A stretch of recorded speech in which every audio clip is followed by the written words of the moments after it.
And we're live. It's the Metal Lab. It's Monday. How's everybody doing today? Mike, I am joined by you. Hello. And I am joined by Jay. How you doing, Jay? We're improvising, apparently. Uh, Majorly. I'm being less mean to Jay, even. So brace yourself for that. Well, now that I don't know what to do now. I don't know what to do now. Yeah. I, Sorry. nobody By sent we, me these notes. I just meant me. I'm just gonna 1 sec. I just need to pull up the rock rules document and ban Is Black. I can do Jason it. allowed to be nice to? You're gonna ban me for being nice to you? No, I was gonna ban you from the rock events. But I can do it. You're gonna ban me from rock events for being nice to you? Yeah. You can't make these last minute script changes without sending me notes, man. Come on. I can't You know work what? like I'm just buying for time. I'm adding confusion to everything because we're in pre-release mode. It's oddly enough, it's actually a milestone episode. It's episode 250, guys. I didn't even realize it last week. Nice. So 50 more of these, and we got to do another celebration. Just as a heads up. So Oh, see you boy. next year. Hopefully Tom can actually be on it. Fingers crossed on that one. Oh man, Mike, what you been up to in HeroClix this week? Not a ton of stuff. Thursday, there was a game, and there was four of us, right? That was this Thursday. I'm losing track of time. I'm between Yeah, it shows was right Thursday, casual event, but we brought Yeah. all brought meta, and then nobody else showed up. now. That's it. It was just Jay, Emily, Devin, and I, like the usual suspects. I'm also having a hard time remembering what day it is because I'm between shows right now. So like I don't have much that breaks up my time other That's not the than only reason, but you, No, you, well, yeah. you tell yourself whatever you have to. Well, I'm also home a lot, and I'm senile, and delirium and dementia runs in my family. But anyway, on to lighter topics. So Thursday we had the games, and I, of course, played another new team with another new idea I had. What is the common factor? Mojo. I'm obsessed with Mojo. I have some kind of problem that I've fallen madly in love with this big globulous thing in a chair. I don't know why. I did love Longshot the series back in the day, but never felt this love for Mojo. But I don't know what it is. I'm obsessed with playing Mojo, and I keep building new teams around Mojo. Hey, MetaLab fans, feel free, make Mojo teams and send them to me. I don't mind. I'm obsessed with Mojo. Like, it's crazy. Well, So Tyler's on Mojo now. Maybe check out his build. Before we all start sending Mike things on on the Married with Clicks email, he doesn't look at that. So when you start doing that, I'm going to forward them to him in increasingly angrier ways. Just thought I'd let everybody know ahead of time when I start sending him Mojo It's teams. okay. No, they should comment in the chat, or they should comment on the Discord. These are the things that we use, right? So I figured you would throw the plugs in for those things. I never remember to plug stuff because they don't look, guys. They don't let me plug stuff because I screw up everything. Right? We'll lose sponsors if I plug. The leash I'm on very, very tiny. Yeah, All and right. there goes our Majestic sponsorship. Oh, no. Those internet dollars, literally. No, I love Majestics, man. I'm so happy to see that monthly bill come out. I love those articles. The Apex Insider articles are awesome, man. I love reading about new stuff.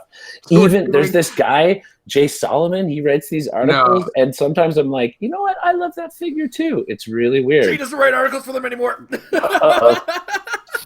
Awkwardness. That is. Awkward. So now we're doing the ad read first. Hey, you know what? If I had rails for this show, I'd say we were off them, but I came in blind, so we're just kind of going with the flow. Show 250. 250, and we finally figured out that we've talked about everything at this point, right? Pretty much. So anyway, so Thursday, HeroClix and stuff. I got new dice. I got new custom dice in the mail from Stan, and they're awesome. Of course, I rolled each set of them once in front of Emily as I took them out of the bag, and I rolled a 3 every time. Mike, are you sure you didn't get my delivery? I really don't know what's going on lately. I think it's because so many other things in my life are really good right now that the dice are just playing It's like Speedbag with my lower extremities. Anyway, so yeah, we played some games with this new version of my Mojo themed team, and I rolled a lot of bad dice, and it did not do well. The best was in my game with Devin at the beginning when he went, "Well, this is like the crappier version of my team," and then he proceeded to have everything go exactly right for his team. It was really gross, and yeah, I don't feel good about my chances, and I'm really excited for the Captain America set. I'm already building with Captain America.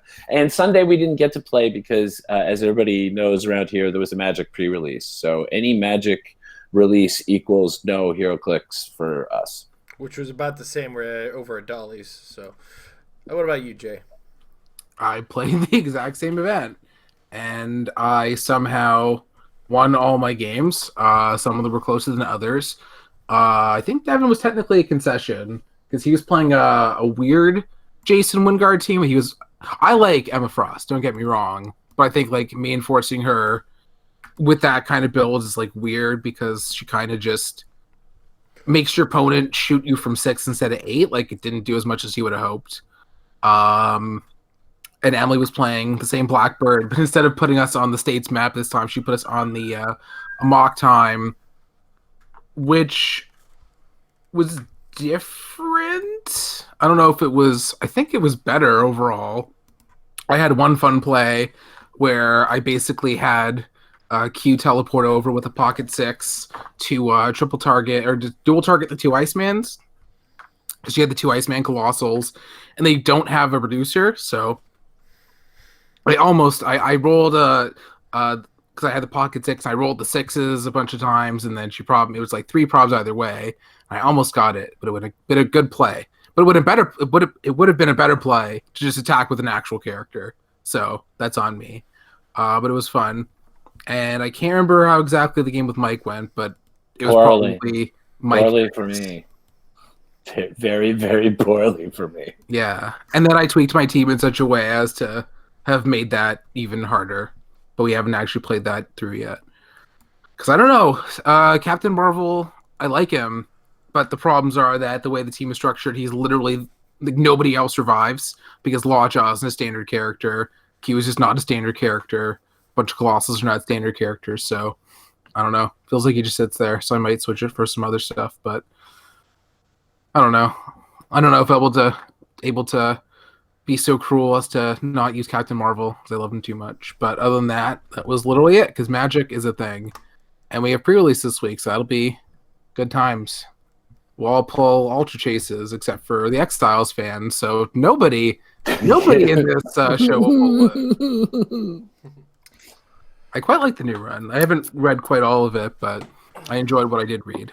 I haven't read any of it yet. I'm waiting for trades. But I am reading Immortal Hulk because of the figure. Yeah, isn't it? It's so good. So I got to say, WizKids, good job on the figure because I picked up the books and yeah, oh my god, wow. It just doesn't die. But it's really honestly like I know how much Tom loves Hulk, and it's probably good he's not on the show right now. As I say that Hulk has never been one of my more favorite of the heroes. I know. Only because I've always felt like he ends up getting stuck in a rut in his books. It ends up feeling very much, to me, on the outside looking in, the same story kind of over and over again. And this Immortal Hulk is like, wow, what a great take on the Hulk. What a new layer to him. Yeah, totally. He's awesome. I'm only through the first 2 volumes of trades, and they're just phenomenal. So pick them up if you haven't already.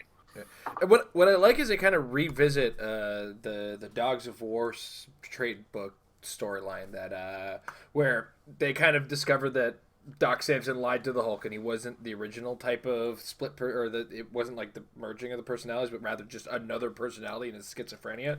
And they're kind of taking that and going in a different direction, or in a similar but different direction with it. Mm-hmm. So it's really cool. Classic monster movie feel to it at times too, which is pretty awesome. Yeah. Kind of where he started off, where he did have the day and night thing going on. So, yeah, myself, I don't know, something with HeroClix happened this week. I feel like I was more opening packs or something like that. I'm not sure. Check the channel. I might have something up there. Yeah, we got our unboxing products. So that's been my involvement with HeroClix. We've done a lot of content for it. Tomorrow we will have the usual piece-by-piece review. Yesterday we tried something new, and I'm going to change the way I film it because holy crap, did the quality turn out terrible on that. But we did we made a video of us unboxing the figures, a video of us or of me putting together 5 different teams with 5 different pack combinations. I put up a Google Doc in the description of that if you want to go look at the pack combinations and mix and match and make your own pack combinations and try them out. It was just kind of an exercise. Nothing was pre-stacked or anything. Just kind of grabbed things and went. And some of the packs turned out really like the pack combinations were just gross. And then tomorrow at noon, it's scheduled to release our piece-by-piece review. So looking forward to that. Hope everybody's been enjoying the content. And I hope you guys don't mind if I take a day off of the new Metafix show this week because I need it. And a special thanks to Amber for helping us edit all of that. She was a dear. She just gave us a big old fist bump. All right. So without further ado, let's go out and look at the previews we had from comicbook.com. And this, I think, will wrap up preview season for this set. There's been a ton of previews. Holy smokes. I mean, I think we're missing 2 figures from the set at this point. I've somebody or Aaron from 2 Clicks from KO is sending me the info for Sidewinder to finish the commons. Oh, and then I think it's just like I think there's literally 1 complete unknown, but it's all pretty much coming together. Yeah, Sidewinder we will see tomorrow in the piece by piece. Don't get too excited. he's anyway. Let's talk previews. Let's talk starting with now. Okay, first of all, I love triggering you nerds. I know it's Mach 10, but in this case, is it Josiah X or is it Josiah 10? Okay, first off, you're going to get it now because I'm going to get it for that geeks. It's geeks, not nerds. You got to get your hate correct. When you nitpick me on the X's now in writing, I'm a nerd. You guys are being geeks. That's what I said. It's also, geeks, you want to hear some nerds. geeky stuff? Is it Weapon X or Weapon 10? Because you're going to say it wrong. Weapon X. It's Weapon 10. You're wrong. X. It was retcon, bitch. I got the wrong preview monitor. I'll give you a second. Love here. it. Nice work. All right. That said, here's Josiah X. Scientist, soldier, and warrior keyword. He's got his special damage power of the crew. Empower friendly characters that are adjacent or share keyword with Josiah X can reduce penetrating damage. He's 50 points. Otherwise, what you see is what you get. Dial. He is the prime common. He is indomitable. Mike, what do you think of Josiah X? He's interesting. I mean, what you see is what you get. There's nothing really special about him. He's not going to be so hard to necessarily get rid of. Easily outwittable, not necessarily a long dial. But the combat values are cool, and I like the fact that that special power translates to characters that he shares a keyword with that they don't require being adjacent to him. So, it's not so bad on some teams. Throw somebody out there. There's some cool warriors in the WWE stuff. So something that makes them ignore penetrating damage isn't so bad. I don't know if I would play him in sealed only because I don't know what else I'm pulling. So it's really going to depend upon that. I don't really see him showing up in the meta. But, I've been wrong before, but he looks interesting, but nothing special. All right. Jay. You forgot about the Avengers keyword he totally has. To be spoiler alert. Oh no, the figure that people have been talking about the most. Yeah, sorry. But realistic, but even without that. This stuff. Whatever. Honestly, scientist is kind of a keyword that exists.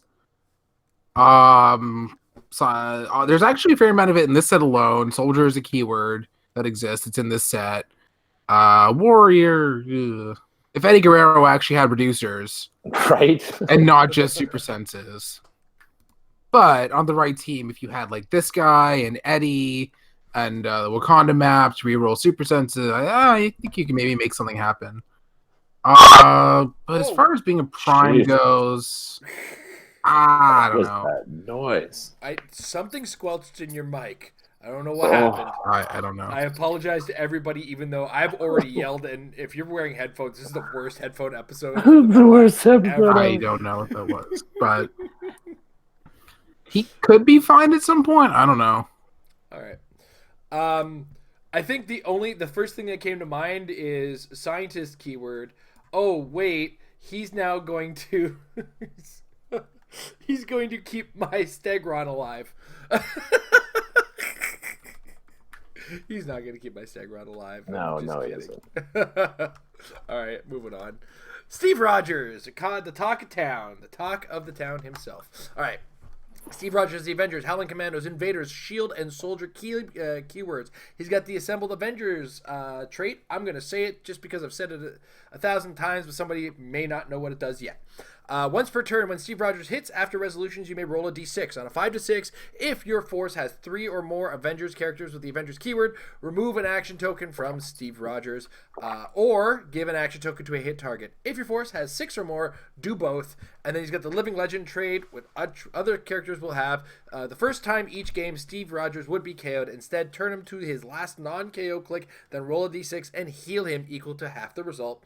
And then his most important trait that everybody's been talking about, we'll take all the help we can get if you're worthy. Leadership. During force construction, you may choose a standard character of 50 points or less. That character loses its printed keyword for the entire game and then gains either the Avengers or Shield keyword. Choose one. Aside from that, he's a little bit of a supporting character of 50 points with the Shield team ability and the Avengers team ability. Jay, what do you think of Steve Rogers? Just the slightest bit overrated, I think. Just ever so slightly. If only because, I mean, really, if it was any character or whatever, but basically what you're doing is you're basically taking this other 50-point character, and then you're playing another 50-point character on top of it. And it's like, is it worth doubling Vulture's cost? Like, is that still a thing you want to do? Like, Vulture's already kind of like you have to go so heavy into him already, and then you're literally doubling his cost, essentially. Like, obviously, Steve Rogers does other stuff, and he interacts with other figures and the spoilers and whatever, but, like, it will see play at some point, but I just think the initial, oh my god, whatever, like, is just a little bit overblown. And also, I'm just a little sick of people only talking about Vulture and literally nothing else. 'Cause honestly, I mean, yes, that was my first thought, but, like, there's so many options, like, theme skull seems amazing to me. You could do some of the low cost sellers in the universe, like Gardner. Gardner on Avengers theme could be really obnoxious. Can you imagine a bunch of shield team ability up his range and a bunch of aim reds for empower? Like, that just seems yikes and awesome. I don't know. I think people are just ever so slightly. I'm not saying this is not an amazing figure. It is, but it's a little overhyped. All right. Mike? I only just barely disagree with you on that, just because I feel like in the current game state and the way we've seen teams built and how valuable leadership is, on top of the fact that he's bringing this 50-point figure over to Avengers, which is such a juicy keyword right now, named keyword right now. Like, you can build so many big Avengers, like you're winning maps, you've got this leadership, and plus he's got the perplex, and perplex is always useful. I just feel like at the point value he's at, and with it being an Avengers keyword plus the leadership plus the perplex, I feel like he's worth it in a lot of build cases, and especially because of characters like Vulture, because there's actually a whole bunch of 50-point characters right now out in the game who are very useful at all of a sudden becoming a part of a named theme team. I would say the only thing that saves him from being completely ridiculously broken is that it's a standard character of 50 points or less. Thank God they wrote that. Because if it just said a character of 50 points or less, oh my God, I never knew Surtur wanted to join the Avengers. That's crazy. What episode was that? That's like the coolest thing ever. Join Avengers. Oh, wow. Tri-Sentinel Avenger. Oh my God, he's fantastic. Anyway, so Dark Phoenix Avenger. So yes, thank God it's standard character. I do agree with Jay that there is a math thing going on where you're basically turning some other 50-point character into a 100-point character in a way, because you got to spend the 50 points on him.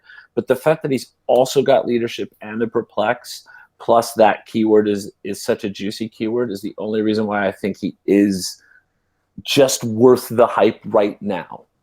I feel, with certain retirements, obviously less and down the road, and but right now, currently in the current game state, yeah, this cap is going to see a lot of play. And I'm going to say this probably with, I don't know if you guys have looked at him, but I'm looking at this guy and adding Trick Shot to my Avengers teams. Because I think Trick Shot's damage power is going to go the distance. My big scare is trying to protect Trick Shot beyond that. Ultimately, this Steve Rogers, what he does is he smooths out your team, he gives you some perplex, he gives you leadership, and of course, because you're using him to make a theme team, let's not kid ourselves, you do also get a guy who can be given at least one of your theme props. He's got a little bit of sidestep for mobility, and shield team abilities, a really good team ability that he's adding to it, and that's why Trick Shot is one of the guys that comes to mind. I'll take a power action with a guy I'm not doing a lot of things with, perplex up an attack, get my shield damage up, get that range up from the shield team ability, so now my Trick Shot's got a 9 range, or even the Hawkeye, who's eventually going to be next to both of these guys, I'm sure. This team may not actually be realistic, and I might be just fooling everybody, but there's so many options. I want you to go on HC Realms right now. Go Modern Age, points 0 to 50, and just look at what you get. And then, when you come across a character you can't use, the options are so crazy. And then the only hard part you're going to have is finding out if they already have the Avengers keyword, because I think there's like a dozen characters that don't. That's an overreach and a joke. But then you can start reaching into DC. Welcome to the Avengers, Mr. Oz. Right? Right. Dude, all kinds of variations. You could do support figures like Nightshade.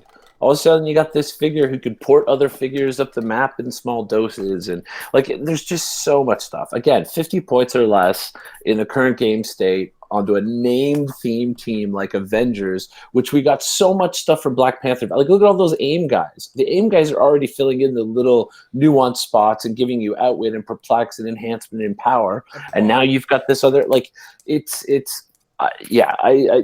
he's just so useful, man. He really is. He changes so many teams up with that one little tweak. How many times are you building an Avengers team and you're like, I wish I had? Well, this guy allows you to make that happen. Yeah. So shield is also just like a keyword. Sure. And the ability is going to be really crazy when you have this set 11 range, whatever. There's a ton of characters with the shield team ability as well in this set. I think he'll prove the hype. Yeah. I think we'll see a lot of really cool ideas come from him, and I think we're the three guys who probably will use him the least, even though we're probably we're singing his praises as well. So, but I don't know. I used to be really a stickler for the named theme thing, and I've been away from it for a while. But he now allows me to have a giant cheat on that. So, like you said, Mr. Oz, hey, that's fun. I like 12 range prob. Yeah. All right, next up, Baron Zemo. This is super rare. Masters of Evil, Thunderbolts, martial artist, scientist, keyword. We shall call ourselves the Thunderbolts is the first trait. During the game setup, when establishing theme teams, you may treat Masters of Evil and Thunderbolts as a single named keyword. Assemble Bolts and Masters, same thing as the Avengers one, not saying it again. Special damage power. We will take the place of the Avengers in their hearts. Leadership, outwit. When Baron Zemo uses leadership and succeeds, you may choose a Marvel team ability that isn't uncopyable. As long as he's on the map, friendly characters with the Masters of Evil or Thunderbolts keyword can use the chosen team ability until he chooses again. With special movement power, wait for the perfect time to strike. Charge, running shot, stealth. He's 65 points or 45 points with Indomitable with the Masters of Evil team ability. Mike, your thoughts on the Baron? I love him. I absolutely love him. I'm sure Jay will tell me I'm wrong, but I love him. I do. I like villains. The fact that he now allows me to make a Masters of Evil / Thunderbolts team as one keyword is already amazing. He became that much more exciting to me by the fact that he has this 45-point starting line, which has the exact same starting click as his 65-point starting line. So that's amazing to me. We already saw that what's her Songbird in one of the other previews, and I'm already loving her. So now I get to mix her in with all these Masters of Evil and Thunderbolts, and that trait. The damage power. Welcome back, Thunderbolts team ability. I love it. Yeah, really. It's like welcome back, Thunderbolts. I used to have so much fun with that. Immediately, I think of. I don't even know where it's at now. Was it Ultimates? Is it still Ultimates? Avengers Initiative. That's the one. Yeah, so Avengers Initiative is another great one for them to pick. Thank God we actually have Mystics now in this. We don't have a stealth power to pick, sadly. Well, remember, because we didn't. There was a time where there wasn't actually Mystics in Marvel. It was only in DC for a while. Mystics is also uncopyable. So. Yeah, that's what I was going. Oh, it switched to uncopyable. See, that shows how much I play Mystics now.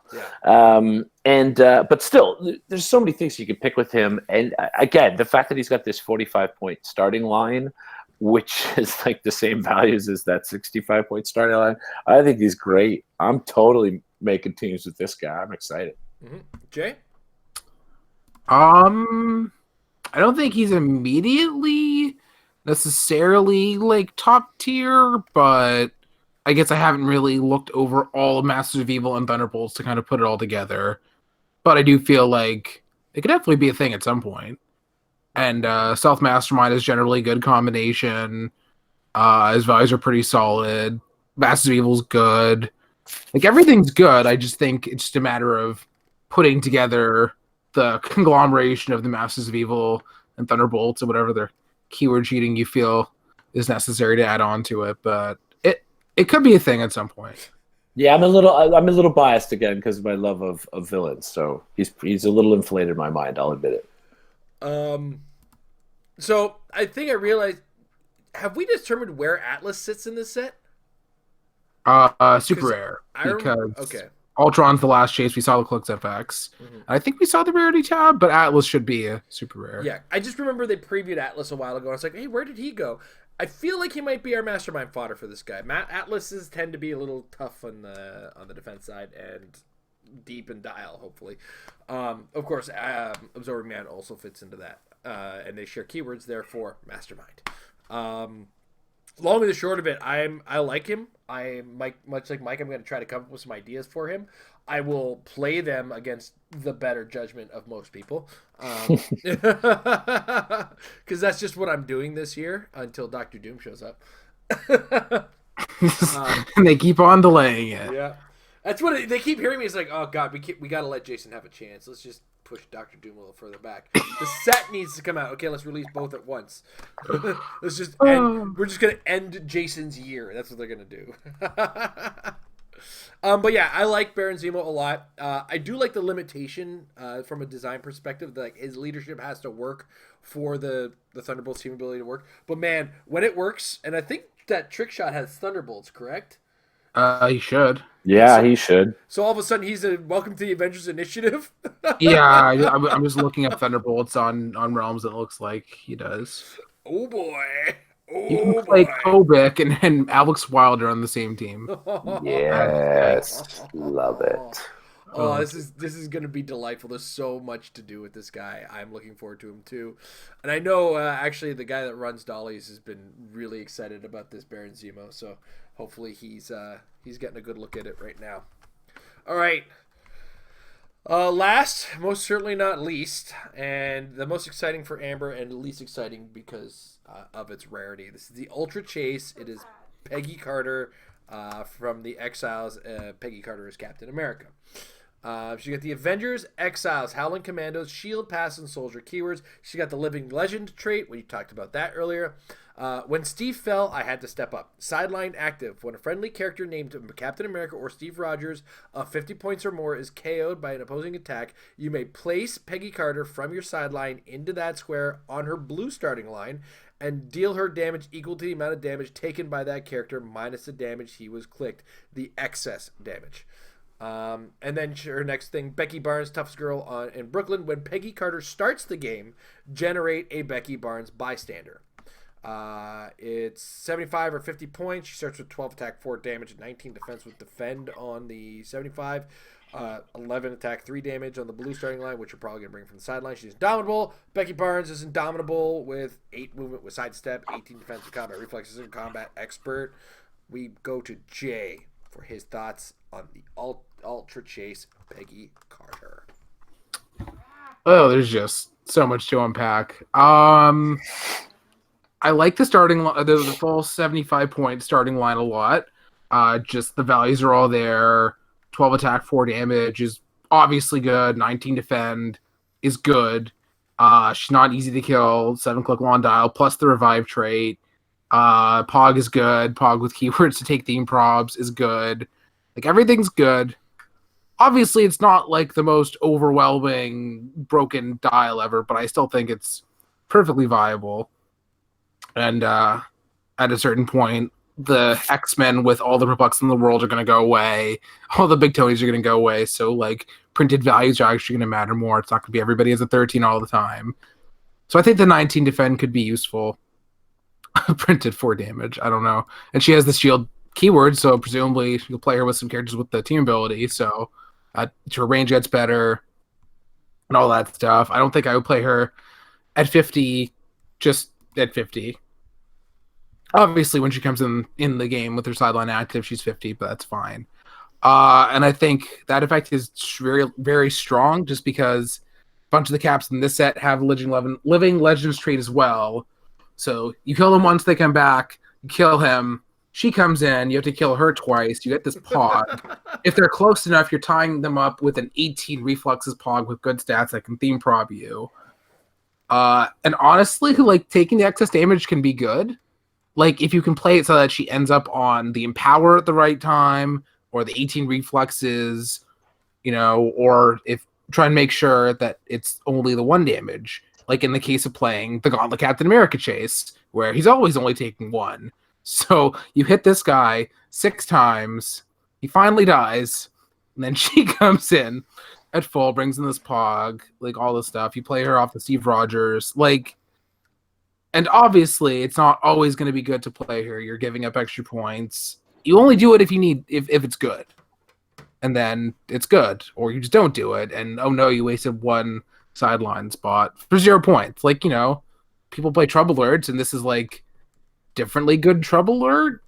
Like, if the Captain America is just a really easy enough to kill support piece like that Steve Rogers, it's still fine because you have this backup attacker. If it's a temp pull and they finally get through it, well, you kind of have a replacement, and it's just really good. And obviously, more Jason Wingard Pogs in the rotation are good. Stats are fine for the 50 points, and she can do just good stuff, call in, all of the usual stuff. Any one of her clicks is pretty good. Like, bring her in at the right time to Quake. And, like, if you manage to bring her at full, you have to hit her for 4 penetrating or outwit her defense and deal her the damage, and then she heals potentially back to top. Like, it's a lot to deal with after you chew through some of these harder to kill Captain Americas that we have now. And, of course, it's Marvel and Captain America, so we're going to get about 100 more before she retires. So she's always going to be a thing. Yeah. And just on her own, I think she's playable, like I said before. Like, if this is ever not playable, like, if we go through her whole existence in Modern and she's never good at full, like, there's something wrong with the game. So. Yeah, and before I let Mike take, I missed an important fact. Becky Barnes has keywords too. Yeah. The Pog has Avengers, Exiles, Shield, and Soldier. So if you're running those teams, Mike. Yeah, well, like Jay said, as an example, the Steve Rogers we just looked at. So you're playing that Steve Rogers on an Avengers team. You've already got stuff in there. He dies at one point, comes back because of the Living Legend thing. Then he dies a second time. She comes on the map. She busts out the Becky Barnes Pog, who now you've got another person on your team who could actually be using up those theme probs. And in fact, what's cool too is when she's at 75 points and Becky Barnes comes out, if Becky Barnes is next to her, she's got a 19 defend plus combat reflexes. So you've got a Pog standing there with a 21 defense up close. That's kind of gross like really, really gross. So I think there's lots of potential to this figure. 2 different point values. Leadership is always helpful. Good keywords. I'm a little bitter again because it's another figure that's Exile's keyword that's like ridiculously hard to get, or a prime, or just I don't know. I don't know why they hate Exiles and they hate me, but clearly they do. So I'm a little bitter about that. But this is a great figure. I won't expect to pull it, or maybe I will, because who knows. Yeah, we're gonna have, it's gonna be literally impossible to build Exiles post rotation without cheating, because you have a prime and you have a unique, and they're both 75 points. So you got to play like 20 Presbyter cards or whatever. I don't know. It's so silly. Lame. So lame. I mean, and also worth noting, if you're going into the competitive field and you are playing a team that you're planning on using Steve Rogers, if Peggy Carter isn't part of your plan, you're wasting potential. Like, it costs, points-wise, Nothing. it costs you $200. nothing to put her on the sideline. Yeah. I mean, it costs money to get her if you don't get lucky and pull her. Money-wise, I'm not talking about money. If you're competitive, you take it seriously enough, I'm sorry, you're going to do it. But if you're planning on playing Steve Rogers, this character needs to be on your sideline as well. Otherwise, like, you're not using him to his fullest potential. Any Captain America that you're considering on any sort of meta team right now that is 50 points or more, if Peggy Carter isn't part of your consideration, you're wasting potential. And that's kind of the thing. It's like, if Captain America, any form of Captain America, finds his way into the competitive scene, Peggy Carter is a part of that sequence now. And actually, she could very well be the reason Captain America has all of a sudden become sought after or interesting to some players, because that this is your get out of jail free to a certain degree, or your extra potential on top of it. And because so many of them have the living legend trait in this set, it's absolutely bonkers. So it's funny, we're all excited about this character. We all know we're pretty much interested in this character, especially with Steve Rogers' strategies being on the books. So subtracting Peggy, because yes, obviously we all want that. Pre-releases start this Wednesday. What else are you guys really excited to look at and get in this pre-release season? And we'll start with you, Mike. I mean, I think obviously Immortal Hulk is something everybody's looking at. Pretty tough to do with, pretty tough to kill. I'm always excited for more villains. This set's got way more villains in it than I thought there was originally going to be, so I'm pretty excited about that. Masters of Evil, Thunderbolts for sure. And again, now that we've got these figures like this Baron Zemo, I hope that I'm lucky enough to pull him and a couple of a mix of Thunderbolts and Masters of Evil in a pre-release. It'd be fun to somehow build a team with them. I'd say the biggest want for me right now in the set, I think, is still Chase Thor. I like the keywords that he's rolling with, especially again because of Mojo. And this Thor has ruler, Mojo has ruler, and the Thor resolves an issue I had with the ruler keyword, which is I had no prob. I couldn't find a source of prob that fit. So this Thor kind of solves that. So I think I'm just more excited for the potential of him, to potentially get him, borrow him from Jay, and try it out on some builds and stuff. Because there might have been one in some videos in places and stuff. Who knows? Things happen. You have to check that out somewhere. I don't remember this. Yeah, I don't know anything. But so I would say that's probably the biggest. That's the dream figure for me right now, right? Because the Chase is like, could happen, it could not happen. But that's like the way out there figure right now. The sort of a little bit down there in the super rares would be the Immortal Hulk, and then overall, it's just just getting more figures of the keywords that I like. Love villains. All right, Jay. Number one is the character in the set that has the Defender's Team ability, and there's only one of them, so it's that guy. And then after Namor, I mean, obviously I will want Thor eventually. I do like Thor a lot. I try to collect all the Thors, but I don't know. Like, everybody's gonna want him. I'll wait until the hype dies down when the next thing comes out. I do quite like the Doctor Strange chase. also defenders. I love the Ultra. But honestly, outside of that, like, I think the thing I'm most excited about is like the rare Black Panther, just because it's like a really cool Black Panther, and he's Black Panther, and he does all the things and has all the movie quotes and stuff, as well as the prime of him. Hopefully, he's not too expensive, but Wakanda should be very fun. But honestly, really, there's nothing in the set that's affected my competitive, just because Cosmic is sparse. Outside of, I mean, Singularity exists, but not really. The Captain Marvel is really, really strong, so we'll see how that pans out. Other than that, just if I like it, it's something that everybody's excited for, like Spider-Man, Immortal Hulk, like it's all the usual. But I'll say that Namor with the team ability. The last time they made him was when I started the game in 2012. And now we have him again 8 years later. So that's the one. I was gonna jokingly say Chewie, but I'm not being serious when I say that. Why doesn't Whiskers make Star Wars hero clicks? Why do people know how licensing works? Chewie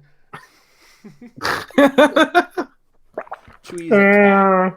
Sorry, not a cat. It is a flurkin. It is a Flurkin. Actually, most excited to give a try is the Prime Punisher War Machine, for one specific reason. He rewards you for just going. He's got a big old sign that says "Just go, just go." I mean, if you're not attacking with him, you're not playing him right. Yeah, pretty much. Did you miss? And theme prob? Oh, I'll make an attack anyway this turn. Yeah, why not? It's like, all right, I attack, I missed. All right, cool. Next turn, I push, I attack, I missed. All right, cool. I'm attacking again. Well, yeah, you can get 5 attacks out of him in 3 turns with only one click of damage. That's right. Because turn 1 he attacks, turn 2 he attacks, and he's Indomitable, so he doesn't take pushing. Now he's got 2 tokens, he free attacks. That's right. Now the next turn he Colossal Stamina attacks because he takes a click of damage. Actually, before that, sorry, do the free attack, and then you Colossal Stamina attack. You don't get to clear at the end of the turn, but what do you care? Next turn, why don't you attack 2 more times? Now, throw somebody with support next to him.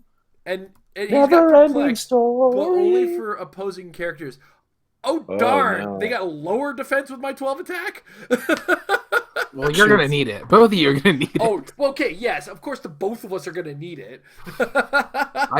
Mike, what was it? The one in our game where you literally like missed rolling a 4. Oh, like God. something like that. Yeah, you needed a 5. I had probs and stuff and other stuff, but you just he never even had to use it. He didn't. You even had a 14. No. Yeah, Cyclops had a 14 attack and he missed. Yeah, dude, I missed with 14 attacks. It's insane. It's just absolutely insane. I love how Jay is the one laughing, and me and Mike are like, "It happens." The worst part is, again, the 5 and the 1 thing just keeps happening, where I need a 6 to hit and I roll, and there's a 5 on the table, and the other die falls off the table. Well, that was a hit.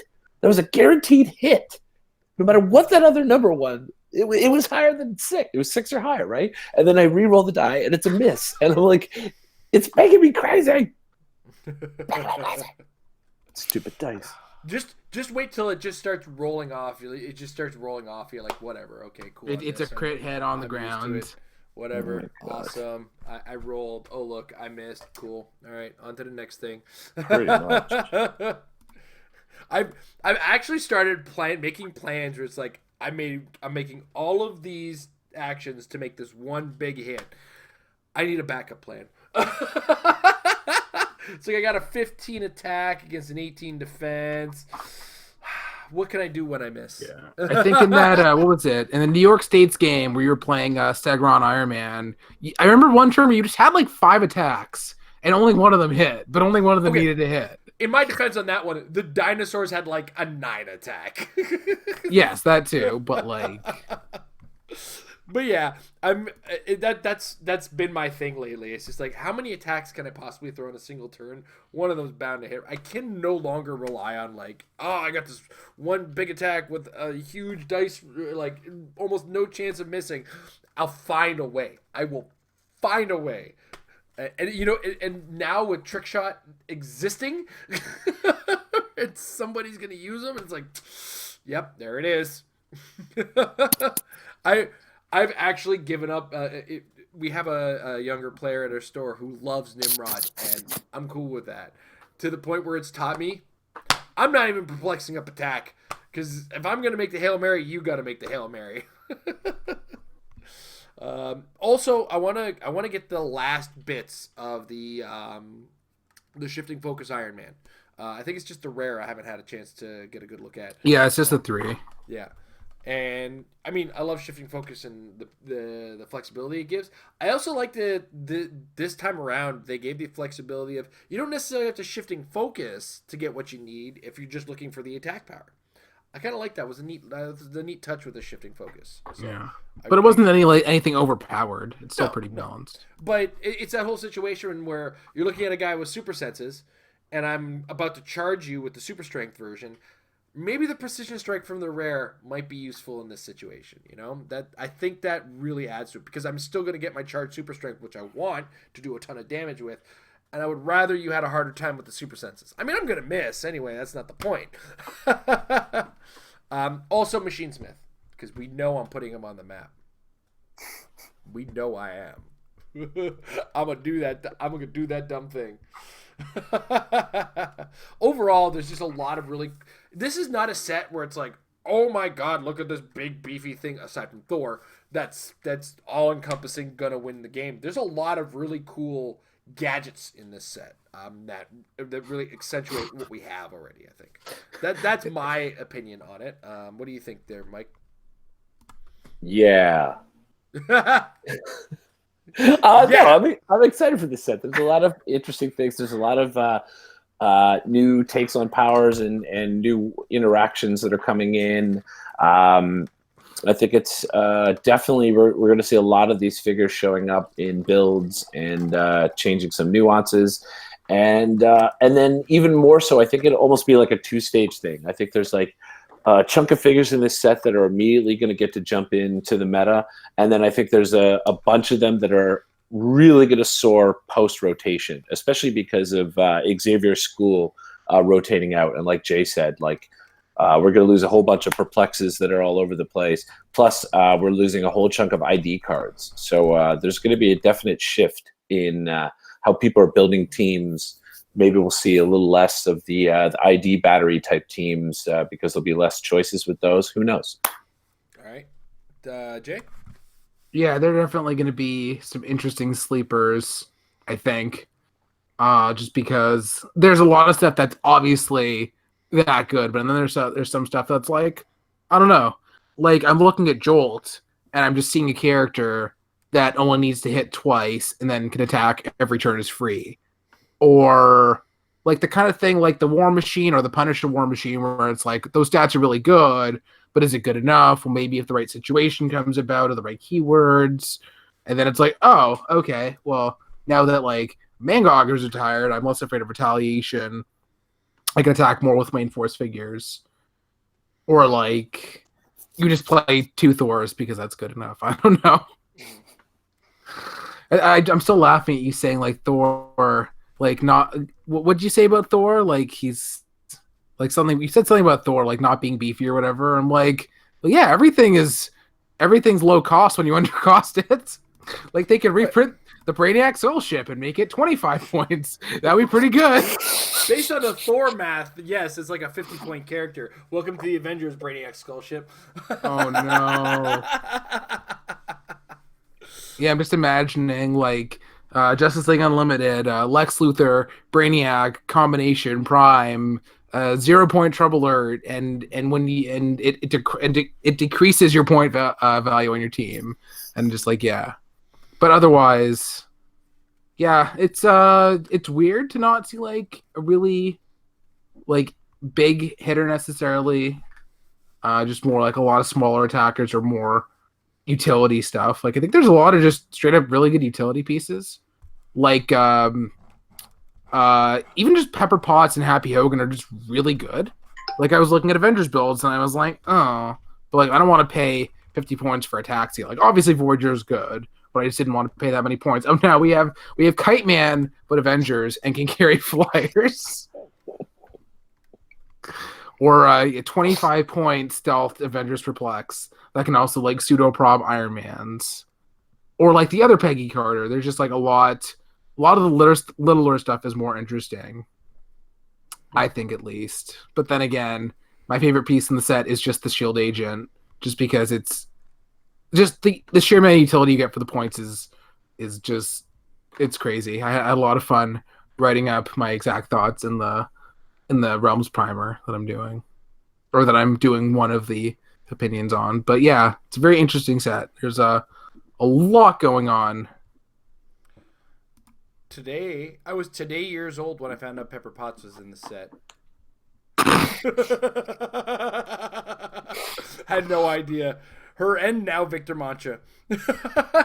Yeah, Victor Mancha, the most thanks, but what figure I've seen in a long time. I mean, every time we give us a Victor Mancha, it's who asked for Yeah, this? because what we got him in Age of it made more sense in Age of Ultron because they had the whole like he's Ultron's son thing, whatever. But yeah, like we got all the Runaways in Battle World, which is like such an old set now that it's like it's not retiring, but it's like just after the stuff that is retiring, and we're like, oh, thanks for remembering the Runaways trait that you did. I'm glad you didn't forget. All right. That said, we've been talking a lot on the show about, and we kind of mused about this beforehand. We talk a lot on the show about what's good in the competitive metagame, but we kind of want to step back for a second and take a second to have that conversation that just because something's not good in the competitive game doesn't necessarily define it as not good. And I find this a lot in the comment section where we'll say, hey, this isn't going to be in the meta game. That doesn't mean it's not worth having and it's not fun. When we talk about what we talk about here on the Meta Lab is actually a very small fraction of the number of games that get played in the game of HeroClix. We go to nationals, we go to worlds, we go to WKOs with these strategies, but every single week we're playing at local stores and trying out new stuff and playing with all the other things that we're not trying to bring to these tournaments. I think that's one of those things we want to take a second and remind folks. It's gotten lost over the past couple of years because we're at episode 250. I think I stopped warning people at like episode 71 because I got tired of it. It's like, hey, what we talk about is competitive play. There's so much more to this game than competitive play, and just I think that gets lost a lot in the conversation online. So. Is it kind of? I know, Mike, you started to bring it up, and was there anything you wanted to add to the conversation? Or yeah, well, it was just more also because of when Jay was mentioning people's reactions to Peggy Carter, and then the other day when we were all talking about Blade and people's reactions to Blade and this and that, and it was just interesting to me because. Yeah, in this context, in the meta lab, and we're talking about meta play and trying to be competitive, it makes sense that you're going to criticize a figure. You're going to be a little more particular about, okay, well, I don't think it's going to work, but like you say, it doesn't mean the figure doesn't have merit overall in the game of clicks. And the game of clicks is multi-leveled. It isn't just I'm playing at the A game top level competitive. Like you said, there are weekly events at your store. They're themed in scenarios and build restrictions and stuff. Personally, I love to build theme. I know I've mentioned it a million times. I especially love to build name themes. So if it's a not competitive event, if it's a weekly build, I'm building name theme guaranteed.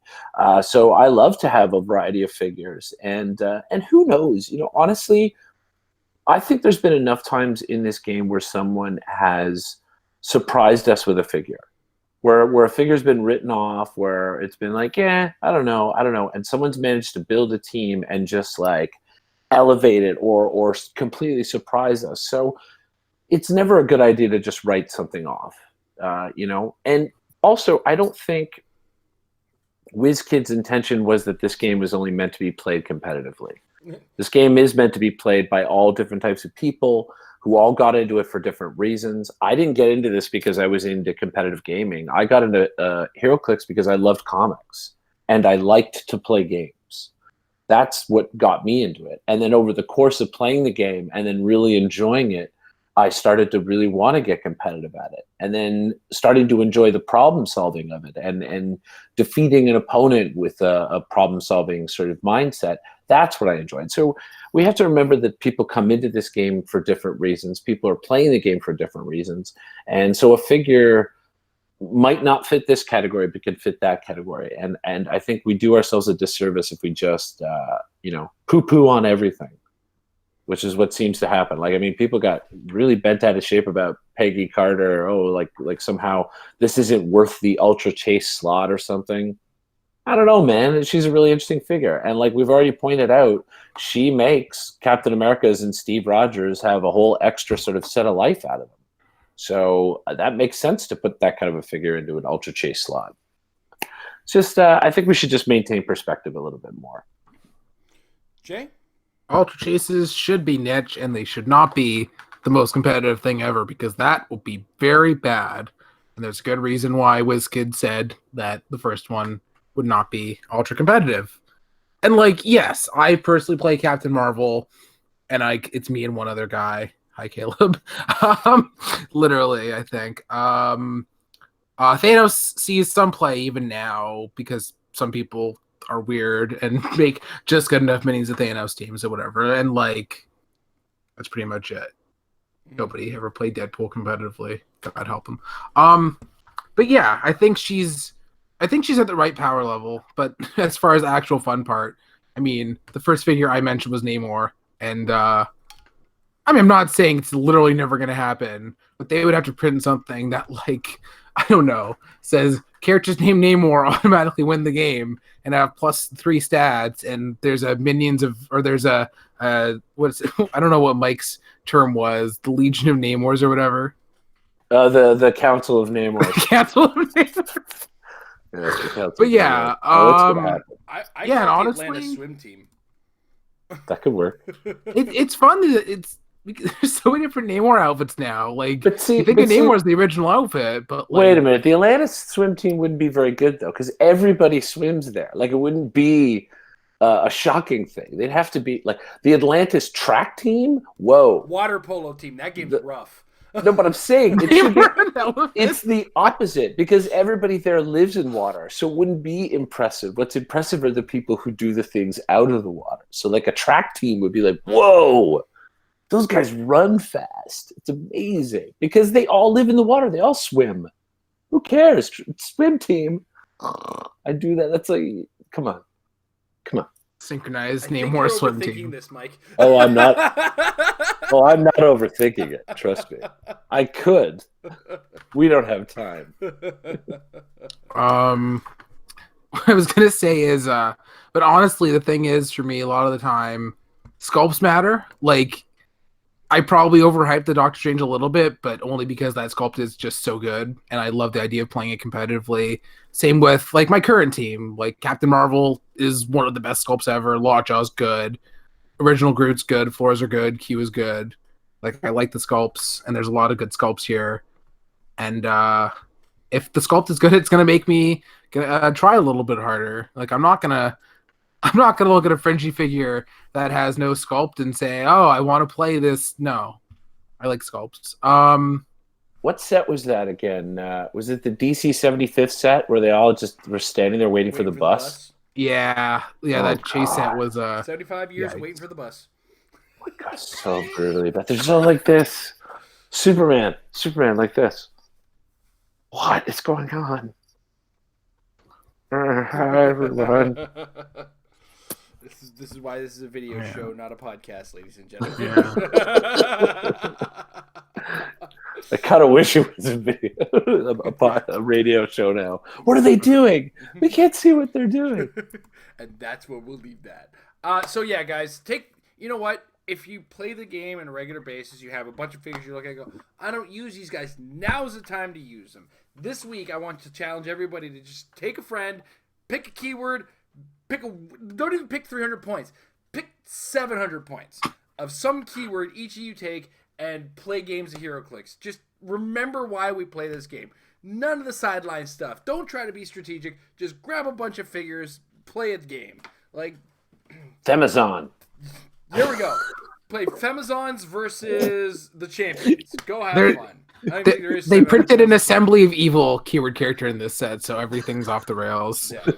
Like, just, you know what I mean? Take the characters that we're not usually using and get a bit of fun in there just to alleviate the stress, because we do have to remember this is a game about comic book characters, and when we get into the competitive level, we're crunching the numbers, we're trying to do it, you know, here and there. Some of us are a little wacky and are going to play with Dr. Doom, or, you know, just always love name theme teams regardless of what it does for them. Just do remember this game is fun sometimes. But with that, we're going to move to questions. And before we do, I want to thank our patrons over at patreon.com/marriedwithclicks. If you want to join a Patreon and get in on the patron Discord, check us out. And, you know, you guys get first dibs on the questions. You get access to our monthly patron hangout, which next month is going to be February 7th, as long as I haven't made any plans on the 7th.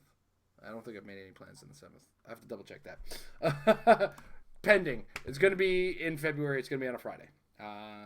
So with that, we're going to go to our first question. In the Facebook, because I don't think much is going on in the Discord. Did I put the right troll? No, I put troll the married lab, and it's troll the metal lab that's active. All right. Good job. So David C wants to know, who the hell is that guy WizKids is pissing off as... Oh. Passing off as Randy Orton. Yeah, I don't remember when Randy Orton had a beard. I'm sure it's a 3D mock-up they won't paint the beard on.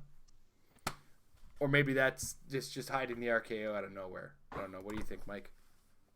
Yeah, I don't know. I haven't... Good night, Amber! I haven't watched wrestling recently to know where his facial hair is at to be able to comment on the accuracy of his facial hair. He's all right. Jay? No, you're supposed to skip me. What was wrong with you? What did you think was going to I happen am here? buying time while I Google vamp, you fool. Fair enough. The cream rises to the top. I don't know. I don't know wrestling. What does that even mean? Randy Savage. I don't. It's the. We're talking about Randy the only Orton, wrestling. not Randy no. Savage. That was Randy Savage. We're talking about. I thought we were Check talking about the Randy chat, Orton. guys. I don't know wrestling. There's I your know. Google image search of Randy Orton, so you know what we're looking at. The only wrestling I've watched is Macho Man in Spider-Man. That's literally it. Wait, what? I've never watched.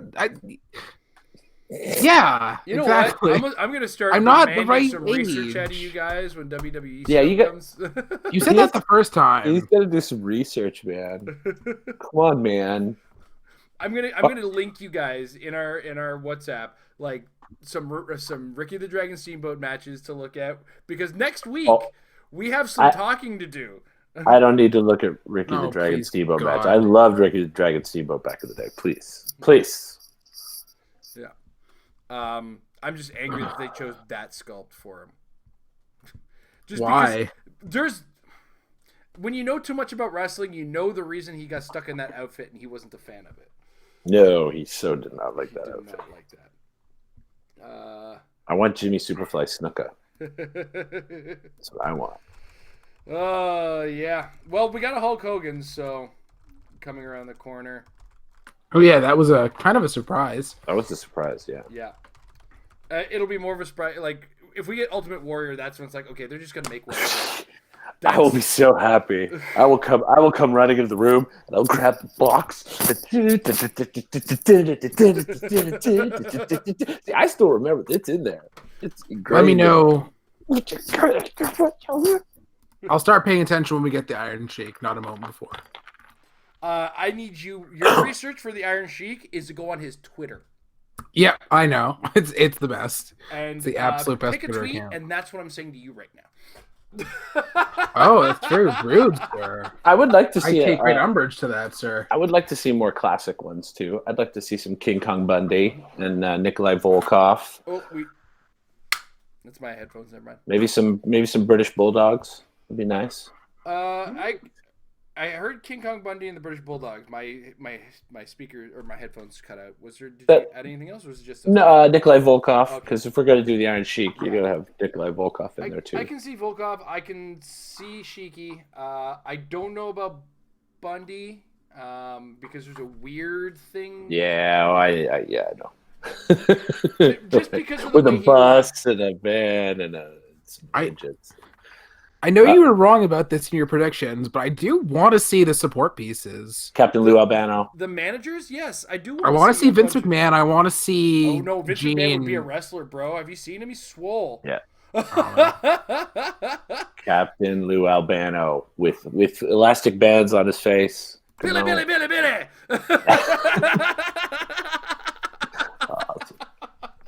want to see equipment. That would be really something. Or is it just basically light objects? Have you watched a hardcore match? Everything's equipment. Actually, I gotta find the match. There's the WWE hardcore match where a kitchen sink does get used. Well, what I love is a couple of years back, was it? Or maybe not even a couple of years. Some of the Rock light 3D objects were cameras. Yes, yeah. And I put them in the bin where I keep the wrestling guys. Whenever I use the wrestling guys, I always use the cameras as the light objects. They've been hitting each other over the head with cameras. It's perfect. My favorite H. Ramos post or single post ever was when they did the 2017 articles and they said that anybody can pick up a light object. Somebody posted it's Venom's got Spider-Man in the corner. Now Mary Jane's coming in with a chair. It's perfect. It's just, I love it.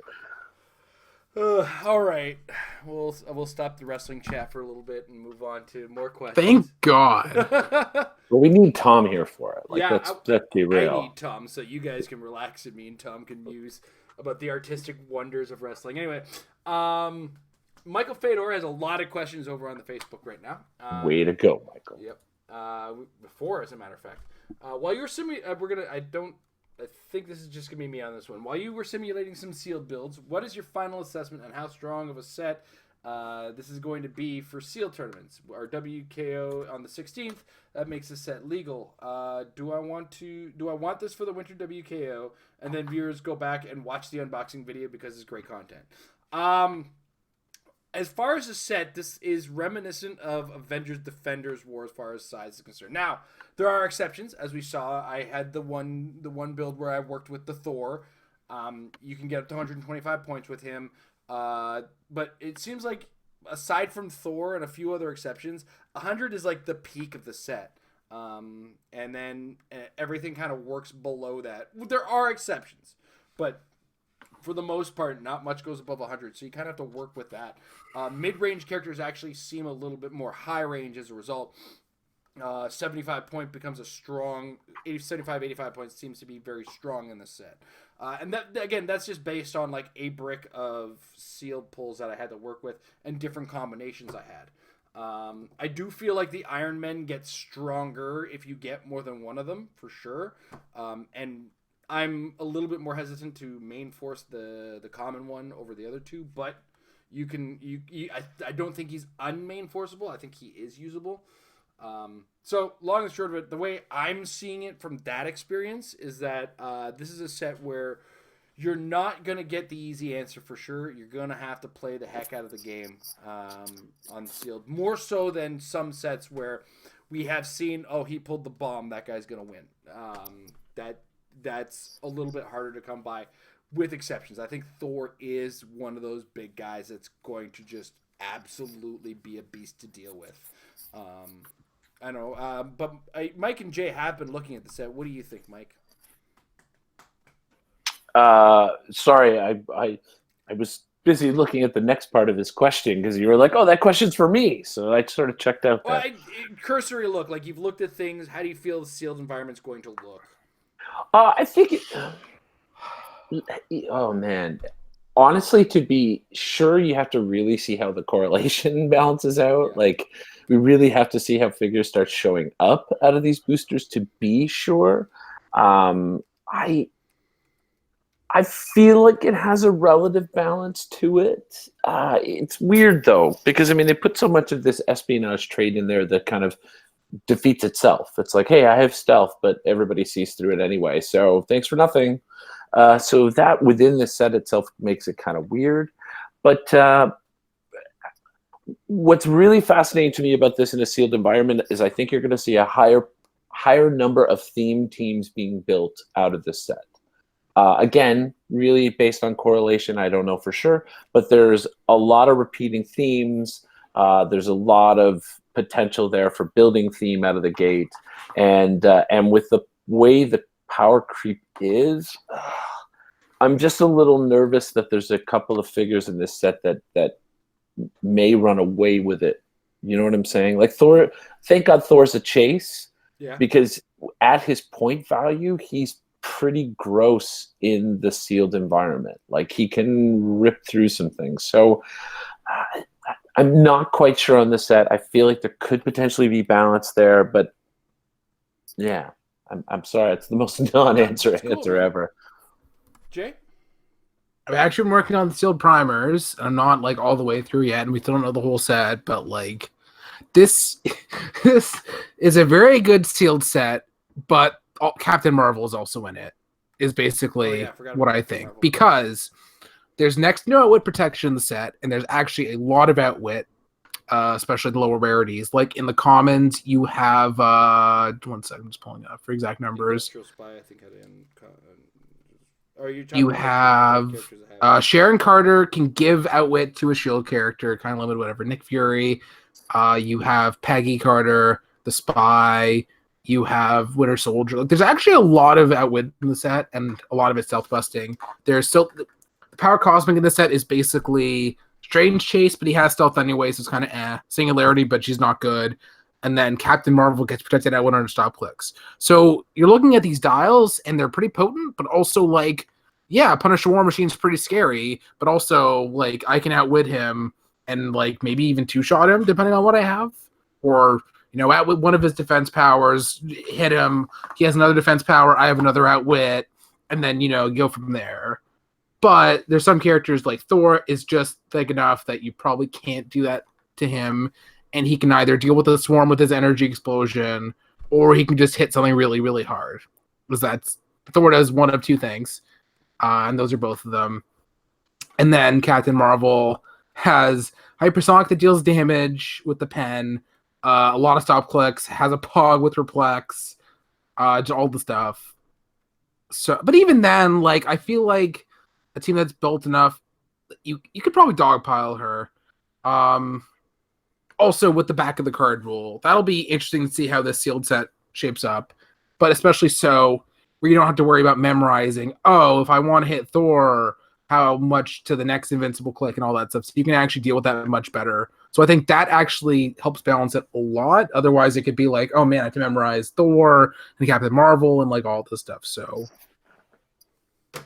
I don't know. Captain Marvel has the potential to be a problem and only being a super rare. But even then, I think that if you build well enough, if you pull decently enough, because as I said, there's like a lot of outwit in the commons, and all that stuff. I think it's probably not the best sealed set, but I think it's probably fine as far as balance goes. And just one last thing is I can't wait to see how frequently I hear the phrase outwit stealth. Espionage guys gonna be outwitting each other's stealth all day. Like spy versus spy. They made this espionage trait that gives you stealth and ignore hindering for a line of fire and movement, and then they gave it to a bunch of people. It's like, okay. It's the weirdest thing. Within the set, it's like it's the most useless trait. Outside of the set, it's like, oh, okay, I enjoy that. Pretty cool trait, yeah. Yeah, and like they just gave it. Yeah, and they just like gave it to other characters who aren't spies, but it's the same thing. Like Blade is not a spy. Black Panther, not a spy. But it's literally the same trait. But Oprah Winfrey is working at WizKids without naming it espionage. Yeah, they did not name it espionage, to be fair. But you get an espionage, and you get an espionage, and you get an espionage. All right. I'm going to move on to the next one. I'm going to kind of go all over the place for order just because there's one that I think is going to be pretty quick to answer later on. The next one, does the Golden Emperor Red Skull and subsequently the Yellow Cosmic Cube work well in consort with all the other Hydra keyworded pieces in the set? And what about the Red Onslaught? Does he factor into a constructed Hydra build? I'm gonna let Jay answer this one first. What do you think, Jay? I know you look at Hydra a lot sometimes. Well, the answer is why would you use the orange cube when you can drop it, and Koba cube is just better. Yeah. Like, sorry, Red Skull's cube can be good if the character has Cosmic, but I'm not playing that on him unless unless I pull 2 of them and I win Sealed Nationals. Like, that's not the same thing. But Red Onslaught, I think, is not good, unfortunately. Hydra, okay, yeah, the AIM dudes have Hydra. There's a fair amount of Hydra in this set. I don't think the Golden Red Skull does enough just for the 200. That's a lot of points. And we're talking about a game now where Thor is supposed to be 200 points, but he's just not. So power creep is kind of a problem for him. I just don't think he does enough. Like, he has Running Shot, Pulse Wave, and the mind control thing. Like, that's... Even if you pull out the mind control thing, you're only, like, doing 1 Pulse Wave. Maybe if all the stars have aligned, it's a single target, whatever. And maybe do the mind control. And then Koba Cube does not much for him. I really do not see it unless they errata his point value, in which case that's a whole other game that is not this one. But Hydra in general, maybe, but not specifically that Red Skull. All right. Mike? Yeah, I totally agree. I think that Red Skull, I mean, because for one thing, you're putting a cube on him, so he's 200 points. He's 2/3 of your build. I don't like him. It just looks like a big giant target to me. Every time I look at that build, it just feels like it's not going to work out. But again, I'm biased because we know how poorly I roll dice, and I don't like to make 10-pull teams because I need to have 5 people roll and miss as opposed to 1 person roll every turn and miss. You know, it makes me think I'm doing things. Last week, you literally said how much you love the old Red Skull, who's 200 points. I know, I do love that Red Skull. You forgot he was 200 points, though. That's why I forgot he was 200 points. Plus, I used to play him with Dreadnoughts, which were way more fun. Dreadnoughts were perfect. They are so good. They are so good. I do think, though, Hydra has lots of potential because, as we all know, they're the AIM guys. And the AIM guys are amazing little fill-in pieces. You put them on a team and they help make stuff. But I think you should be looking, if you want to build with Hydra, there's just way more things to look at. You've got Kobik, like we've already mentioned. I'd rather play Kobik at 100 points with a Kobik cube than that Red Skull, like any day of the week. Hell, I'd play Taskmaster at 100 points. I mean, he's interesting, and with all the other stuff you can add with Hydra to build him up. These new Baron Zemos that are coming. We've got the 75-point prize one. We've got the 100 or the 45 and 65-point super rare one. We've got nice little industrial spies that fill in Hydra as well. I think the keyword has definitely got a bit of a boost. It's still not running away with things because if you look at the past couple of EarthX only has like 7 Hydra keyworded figures. Black Panther has 10 Hydra keyworded figures.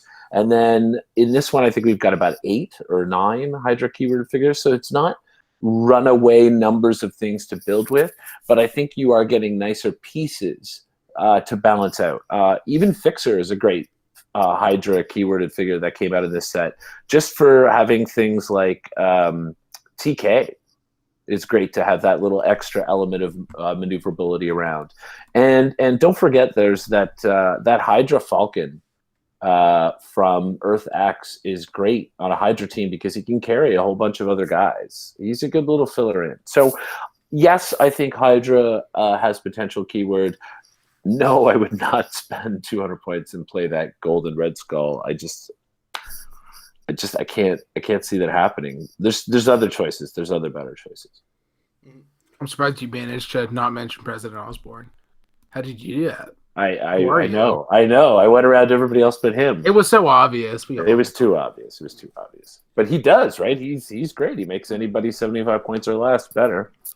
I have seriously looked at the Winter Soldier LE from Black Panther just because energy explosion is an option. Double shooting is good. There's so many modifiers. Like, you can make him the bodyguard. You can have 2 enhancements next to him. Plus, like, he's only 70 points. Yeah, and Kobik just has Hydra. Yep. Like, you can play a Kobik with all the Hydra in this set. You can play Kobik with the Zima Masters of Evil shenanigans. You can play Kobik's Shield and have Steve Rogers add something to his Shield. Like, what's with this Kobik set we're getting? I know, it's crazy. So I'm going to answer the question for the Red Onslaught that got mentioned in there as well. I like Fixer and Dario Agger for Red Onslaught as long as you keep your kind. It's weird because you got to keep your numbers a little low for Red Onslaught to get like true potential. I mean, in the current meta, it's fine. So you'd end up getting the extra probs out of dudes. Fixer giving you Perplex for a whole bunch of dudes, and the fact that he's got TK along with Dario Agger having TK gives you that TK option for the colossals that you make with the Red Onslaught because they are single base colossals. Yeah, and that Minotaur he turns into that was just shown today is really scary. I have to take a look at that. I haven't had a chance to see it yet. But if you're looking to spend some more points, 25 points adds into that because I think the Red Onslaught at under 300 is 150. Yeah. So Fixer's 50 is 200. Dario Agger makes this 250. 25 puts us at 220 or 275. Sorry, I almost said 225. And you have 25 points to work with some extra stuff. So, and you can call in like Storm with that Red Onslaught. So, all bunch of options, and I'm talking like the Power Cosmic Storm. So is this a format where I have to play Red Onslaught? Is that what format we're talking about? Because that would be the only time. Sounds like a couple of haters here. Just because you guys aren't brave enough to bring some interesting things like the Red Onslaught doesn't mean I can't talk about the kind of thing I would bring. What do you mean? I think Just because you guys hate no. There's Fringe. Out with damage power. Shoot him for 6. There's 150 points How for are you. you outwitting him? You got to get to him, right? Yeah, that ain't hard. You're misunderstanding the tiers of being stupid in this game. You have Fringe, and then you have Jason. Okay. And then there's whatever level you're at now. Well, let's not call it defending Red Let's Onslaught. not call it stupid. That's rude, and other players do that, Jay. Sorry, suboptimal. Just because you choose the optimal play doesn't mean that other people aren't trying things and doing interesting things in this game, Jay. Oh, yeah. That was poor choice of words. That was absolutely poor choice of words, sir. But there does come a point where you're playing something so suboptimal that you're not even playing the same game. I mean, like, okay, you'll use this word suboptimal here, and let's unpack that for a second. He's got Red Onslaught himself has that range potential or the range stoppage where it's like you have to be outside of 5 or inside of 5 to get to him. So, I've presented a certain situation, a certain number of characters that not necessarily the ideal ways of protecting him, but there are ways I can get that protection in other forms, right? So, and in addition to which, I have the counterplay I've already presented with the idea of the Storm as a pulse waiver, right? So I have options with this team, and it's just, it's an option that somebody can play if they want to give a Red Onslaught a competitive try. There are tools that are there for competitive play that are available to him as part of a Hydra theme team. And we can't just completely discount him as not being competitive. Somebody wants to give it a try. It can compete. You can possibly win some games in that environment. I mean, if I was able to go with a 3-2 with the Earth X Iron Man on my team as the pole of the team, who else is doing that? Right? So, that said, let's not completely discount and say, oh my God, there's no way it can possibly do anything. It might not win, but it's competitive and can compete and can beat teams that compete. Yeah, the other thing I just realized, the other problem is he does certain things, but the problem to me is just that there are other characters that do the exact same things. Like, yes, he has the really cool trait, but regular Onslaught has it, and he does, like, they do the same thing. People who didn't pull Onslaught, man. Some people get 6-packs. Answer the questions, man. I'm trying to build with it right now. I'm looking. People want to work with what they have, and that's what we're trying to answer. Yeah. Don't make me dress you down on TV again. There could be more stuff in this set that does more gooder. I don't know. We haven't seen literally the whole set. I am sticking with what I'm saying, which is, and Jason likes you well enough. That's okay. If you want to build with Hydra, this is not the choice you should be looking at. If you want to build with Red Onslaught, that's a different question. Building with Red included in this Onslaught. question. Yes, exactly. There's a two-part question. Well, which I also had mentioned those. I mentioned Fixer when we were talking about it. Again, I know. I don't think you should look at Red Onslaught because I think he ends up being a big target and there's not enough you can put around him to protect him. But if you're adamant on building with Red Onslaught, those are the things that you should do. Hydra, there's better options. Kobik, definitely better option. I don't like the idea of pushing the blue squad to get barrier. I was looking at barrier and ways of protecting him. Yeah, well. Oh wait, Yeah. no, Skin is not is Masters of Evil. Never mind. I was gonna say Skin's a cool one, but she gives that shape change. God, that's another character I want to make work. If we ever got combined Hydra Shield keyword cheating, that could be something. Like, by the way, if you are gonna really adamant on Red Onslaught, pair him with the Rose. Oh yeah, I forgot he had the Hydra capability. Yeah, buddy. Yeah. 40 points, And prob, stealth. Makes mastermind fodder. He makes mastermind fodder. And he's got shape change himself, so that's who you want to look at to put with him, because that's only 190 points, and you still got 110 to build with after that. So it gives you a little bit more flexibility. Fixer is a good choice because of the perplex on a whole bunch of values and the TK, and then you've still got 60 points left to put IDs and other figures to fill in, like some of those AIM guys. Yeah. I'm looking forward to the day where I'm wrong on Red Onslaught. That'll be a very fun day. I look forward to it greatly. Jay, you got this No, black and white wrong and right thing. I'm saying you gotta there's get that something out of your there. head, man, because No. that's not what you want to hear. I'm going to mute. No, I was trying to say I think there's something there. It just needs the tools. We said that about other stuff. That's fine. Yeah, and it's got some tools. Yeah, that's what I'm saying. You're being stubborn is what you're being right now. I'm trying to agree with you. All right, next up. David C. in the Discord wants to know, is a Nimrod tent pole 275 points worth considering and constructed? At 275, you're actually kind of pushing into one-man army territory. Anything you include on that is really going to factor in. And so is it worth considering? I mean, there's not a ton of pulse wave to kind of completely wreck them. So eventually you'll be able to make it work. It's worth considering. I mean, and 25 points, you can get a lot out of it. You can get like once again, go back to the Storm ID or other. I mean, you can almost get a Magneto, I think, out of that solidly. And then just consider what you want to spend those last 25 points on.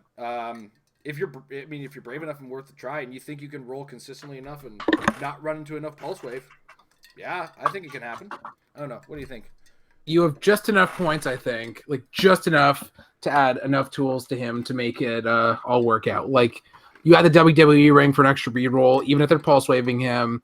You add like a 5-point filler, and then what is that? You have enough points to like do at least the Iron Man map, maybe.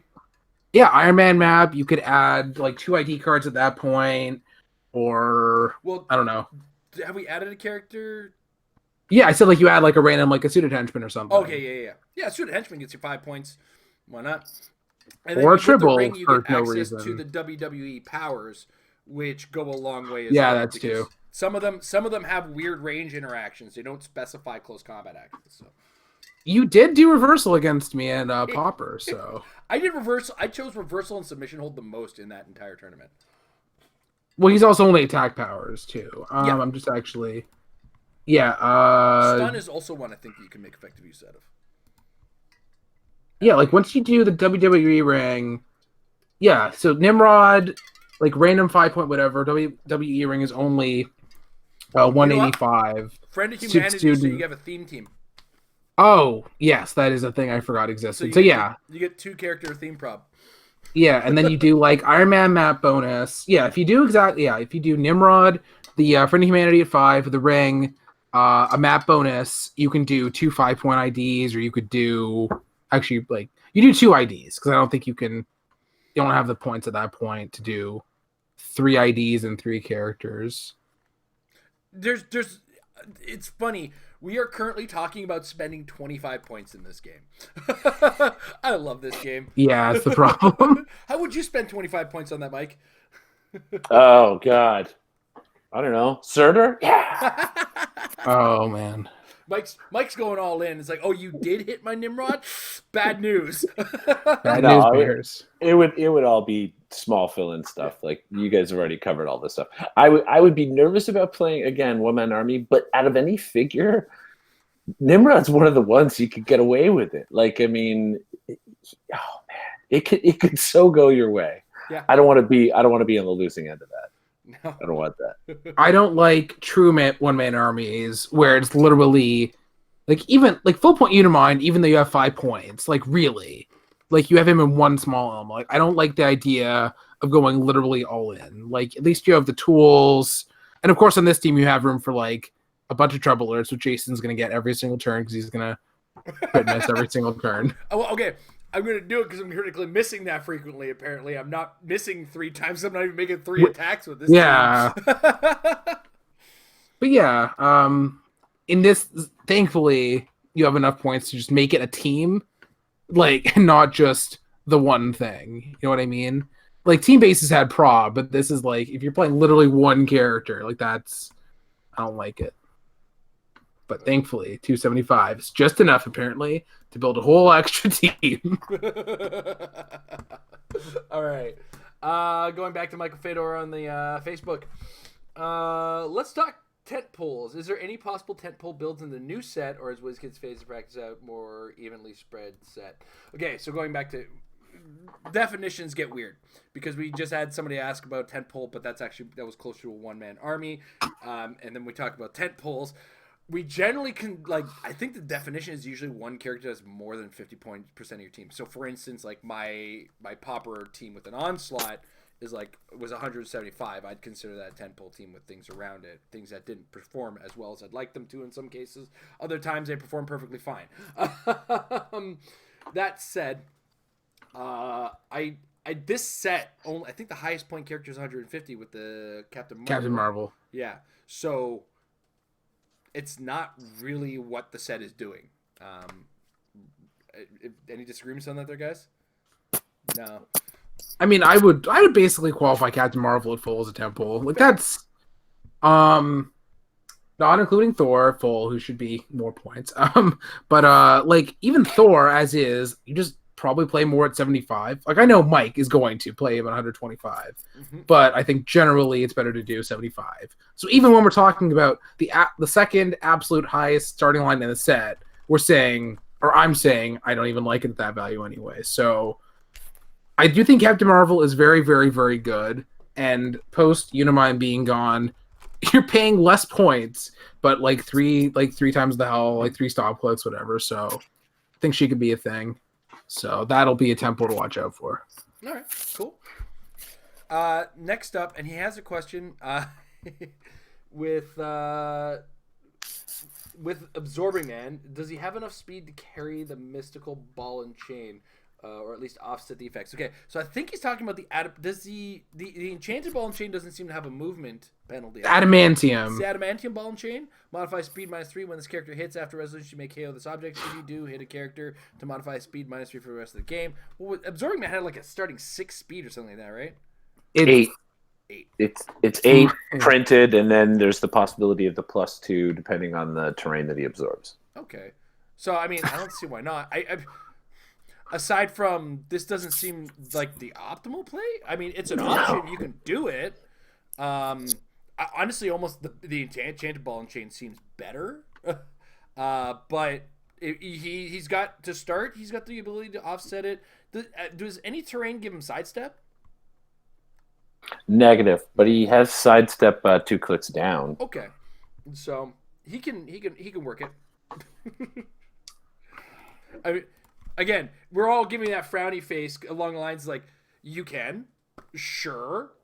Would we? None of us liked him in the first place. Yeah. So if you like minus his speed, that's like you're like kind of curb stomping the thing that we're not a huge fan of. But if you're gonna make him work with equipment, that's probably not the way to go. I don't really think I don't like the ball and chain that much either to begin with. If we're answering the specific question of does he have enough movement to compensate? Yes, he does have enough movement to compensate because his movement is more than 2. So yes, he will not be standing still if you put the object on him. Yeah. Should you put the object on him? I don't think so. It doesn't seem like that's something that's going to benefit him when that would be on a figure that you really want to use to then tie up somebody. Like that you bring the ball and chain over and you put it on them to slow them down. He's not really trying to slow people down. He's trying to get in their face and fight them or be hard to kill or whatever. I don't know why you would want to do it. It's really he's a brawler. Yeah. In the way I see to me, the mystical ball or the adamantium ball and chain fits in the same category that the straight jacket fell into back in the day. It's a silly little gimmick object that was created for the sake of creating an object for an event, a release event specifically, and it does a thing. It doesn't do it particularly well, but if you're playing a game with it, it's one of those moments like, haha, I got you with it. Feels good, man. Those gotcha moments feel good sometimes. So if we're talking about our competitive meta play, you can try to force it, try to make it work. Ideally, you're probably better off not trying to make it work. I think that's the direction we all seem to be agreeing to go on. But his speed itself is not massively affected by it. Yeah, I played it in casual on Casey Shazam because he has a printed 15 and it can't be modified. So it was like, yes, I have -3 speed, technically, sort of thing. Or even Casey Flash, even though he doesn't have the trait, would still be a 14. And I said Casey Flash, and Mike just like kind of. Oh, Casey Flash. Oh, those were the days. The memories. Which Casey Flash? The second one. I know. I think I know where you're going with this. I'm just being that guy while I try to find the. Damn it. All right. You're always that guy. I am. I'm just trying to keep the conversation going because it takes me a second to find things. All right. Well, I threw a quick comment on Michael Fedor's comment, just a little build red onslaught there with Fixer, the Rose, and 2 red aim guys. I like that. It's 280 points. It's funny you said that because I was going to say I'm a bad person for things I said that point. Well, we already know. And are all. Try to be nice and apologize, okay? First, you're nice to me. This is the best we're gonna get out of Jay. So thanks, Jay. We appreciate the apology. Oh my god. All right. Here comes the question. I think every HeroClix caster / podcaster has had a billion times. I love answering this question because my answer changes every freaking time. So this is coming from Luke Tokarik. Apologize for the last name. Luke in the chat. Now that TMNT, the Orville, Star Trek, and WWE have given us plenty of non-comic playable figures, what other non-comic book properties, movie, TV, Netflix original, deserves a gravity feed? He put a couple of answers down there, but I don't like when people do that, so let's go with our own options. I'm going to let Mike start because he's got this... Oh, man. I was pondering. I thought you actually had one. Okay. No, I'm pondering. And he said no. And he said non-comic book, right? Yeah, non-comic book. Okay. But could really work in this.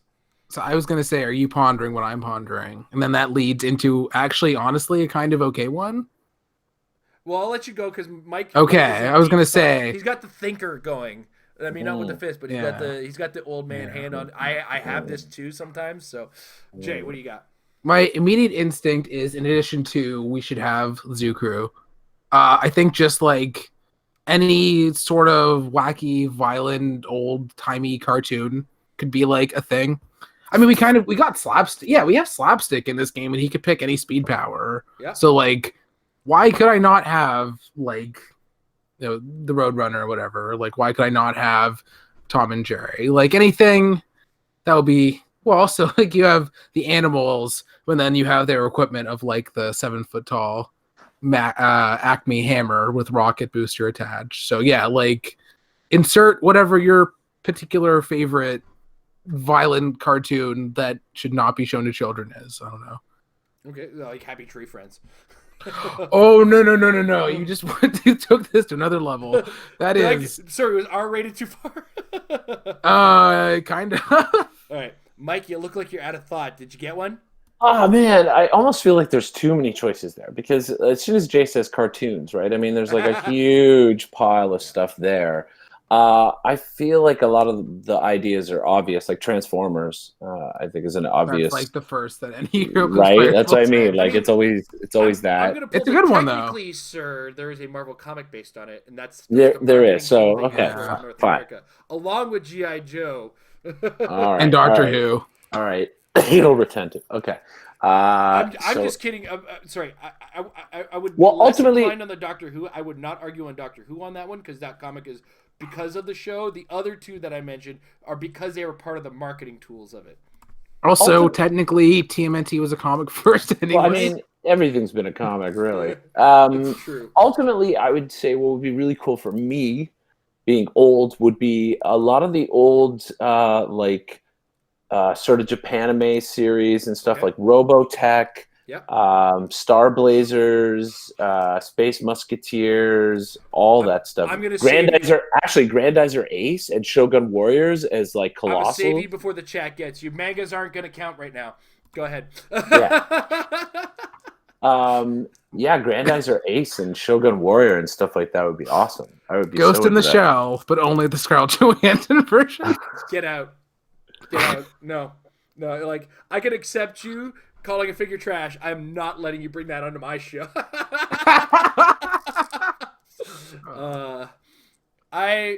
I'm gonna cop out a little because we specify specifically the WWE in here. I'm going with AEW, and it's a newer wrestling organization, but they're on TV, and they have a dinosaur. Therefore, on the sole fact that I want a Luchasaurus figure, possibly an Orange Cassidy, and a Marco Stunt figure, and Jungle Boy, Luke Perry's son, and along with the mainstays, the Young Bucks, Kenny Omega, Cody Rhodes. Let's get a Rhodes in the game, because if WWE doesn't hurry up and give us a Dusty, I'm gonna be very upset.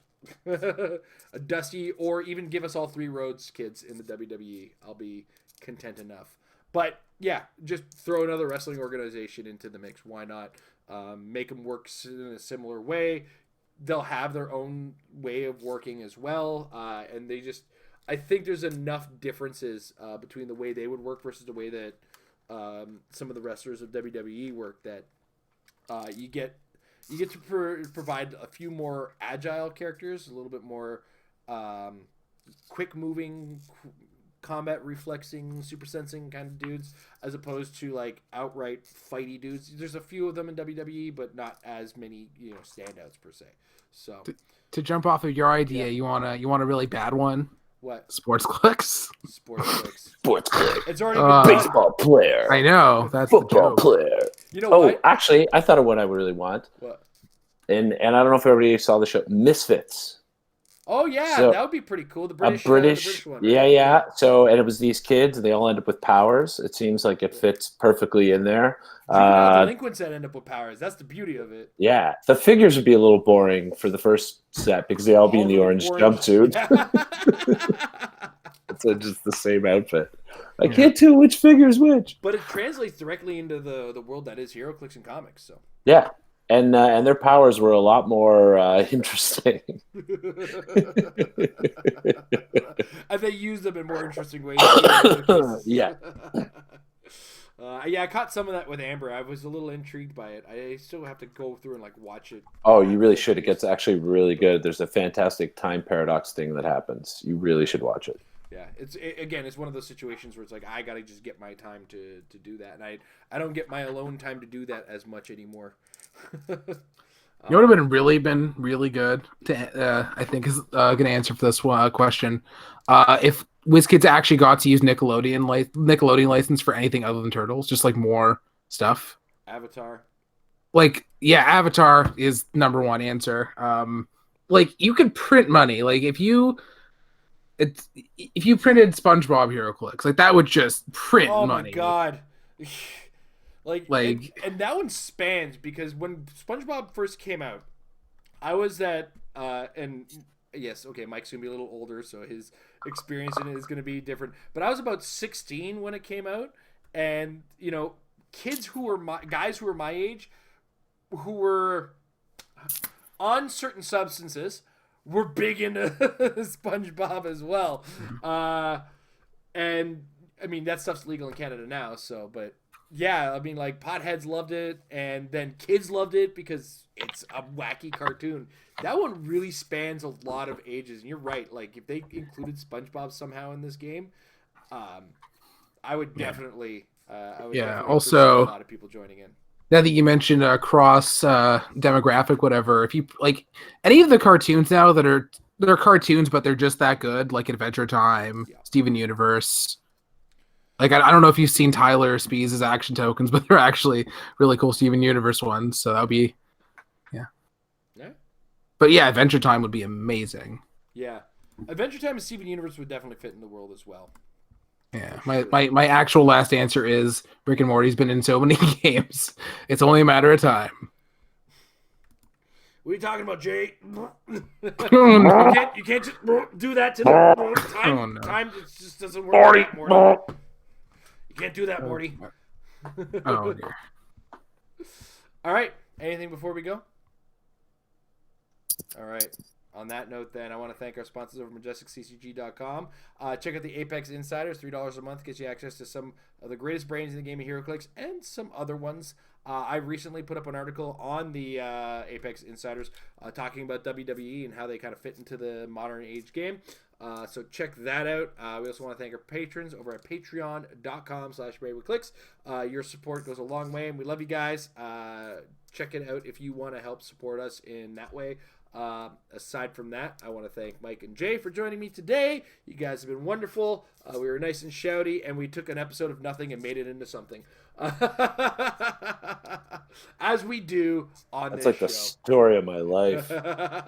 But it's pre-release time this week, so now's starting this Wednesday. Find out when your pre-releases are in your local area.